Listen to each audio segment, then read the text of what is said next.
প্রতিদিন মানুষের সাথে, মানুষের পাশে।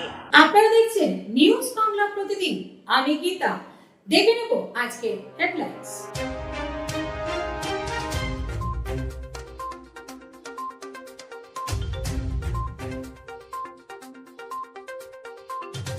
তোমাদের সব থেকে আগে যেটা মাথায় রাখতে হবে যে জীবনে যদি বড় হতে চাও, জীবনে যদি অনেক নাম করতে চাও, জীবন যদি ভালো থাকতে চাও, তাহলে শিক্ষা মানে স্কুলে পড়া, মন দিয়ে পড়াশুনো করা, এছাড়া কিন্তু আর কিচ্ছু নেই। পড়াশুনো করতে হবে এবং সমাজে নিজের নামটা উজ্জ্বল করতে হবে। তাই জন্যেই কিন্তু আমরা স্কুলে ভর্তি হই, আমরা স্কুলে আসি এবং প্রত্যেক বছর আমাদের এটাই লক্ষ্য থাকে, সারা বছর ফাঁকি দেওয়ার পরে যখন অ্যানুয়াল পরীক্ষাটা আসে তার আগে মার পেটানি আর রাত জেগে পড়া, হয় না? রাত্রি 12টা 12:30 অবধি ঢুলতে পড়ছি, ঢুলে পড়ছি, আবার পড়তে হচ্ছে।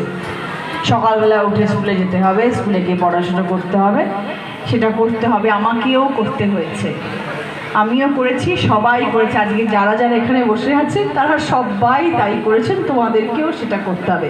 আজকে তোমাদের এই হাড়ি উচ্চ বিদ্যালয়ে আমি আসলাম, তোমাদের সকলের সাথে আমার দেখা হলো, আমি ভীষণ খুশি। আমার নিজের জীবনের কথা মনে পড়ে গেল তোমাদের সবাইকে দেখে। তোমাদের মতন স্কুলে যেতাম, এরকম আমার এরকম সবুজ ওড়না ছিল না, আমার নীল ওড়না ছিল, সাদা জামা নীল ওড়না, এই নিয়ে ব্যাগ নিয়ে স্কুলে যেতাম টুকটুক করে। আর বাসে উঠতাম, বাস থেকে নামতাম, দিয়ে ক্লাস করতাম, স্কুল করতাম, আবার বাস থেকে মনে কতক্ষণে বেলটা বাজবে, টিফিনটা খেতে যাবো, ওই 8টা ঘন্টা কখন বন্ধুদের সাথে গিয়ে গল্প করবো। তোমাদের টিফিন হয় কটার সময় হয়? 1:30। কতক্ষণ হয়? টিফিনটা খাওয়া হয় না, মিথ্যে কথা, টিফিনটা ফেরত চলে যায় বাড়িতে। যদি পছন্দের টিফিন হয় তখন খাওয়া হয়, যদি রুটি তরকারি দেয় তাহলে খাওয়া হয় না, যখন কেক বিস্কিট হয় তখন খাওয়া হয়। সত্যি কথা কি না? এগুলো সব আমি করতাম ছোটোবেলায়। মা যখন রুটি তরকারি দিত একটুও ভালো লাগতো না, কিন্তু মা যখন কেক মিষ্টি দিত তখন খুব খেতে ভালো। হারিট অঞ্চল এবং উচ্চ মাধ্যমিকের বিদ্যালয় আমার খুব ফেভারিট। কিন্তু একটা কথা আমি হেডমাস্টারকে বলবো, টিচার্সদের বলবো, যে বাংলায় দুটো ব্যাপারে অভাব আছে। একটা হচ্ছে ডাক্তার আমাদের রাজ্যে খুব কম, IPS IAS সংখ্যা কম, আমাদের কেরল থেকে আনতে হয়, অন্ধ্রপ্রদেশ থেকে আনতে হয়, ইউপি থেকে, বিহার থেকে আনতে হয়, কিন্তু আমাদের এই রাজ্যে IPS IAS এর সংখ্যা কম। আমার প্রথমেই রিকোয়েস্ট থাকবে যে আজকে বিজ্ঞান বিভাগ এখানে উদ্বোধন হচ্ছে, ভালো ভালো ডাক্তার হতে হবে এখান থেকে,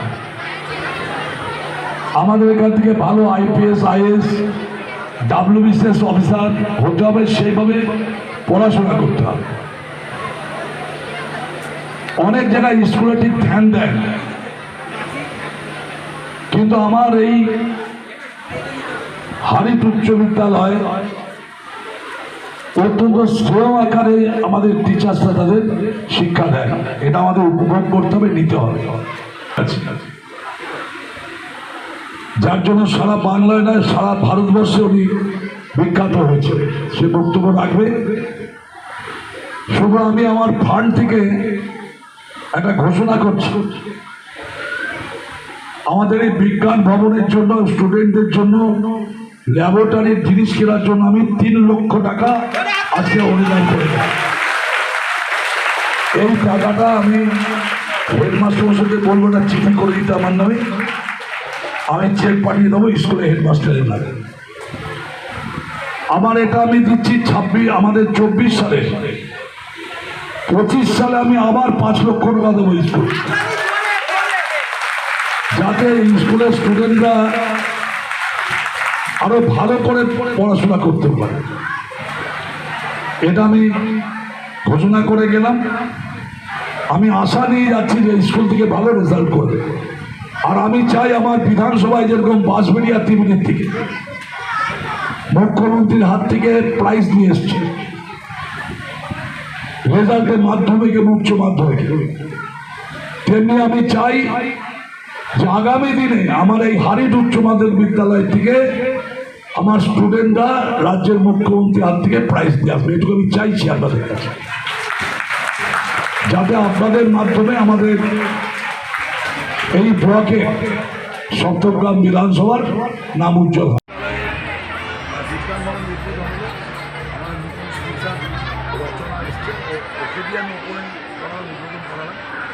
আর আমি আমার ফান্ড থেকে 3 লক্ষ টাকা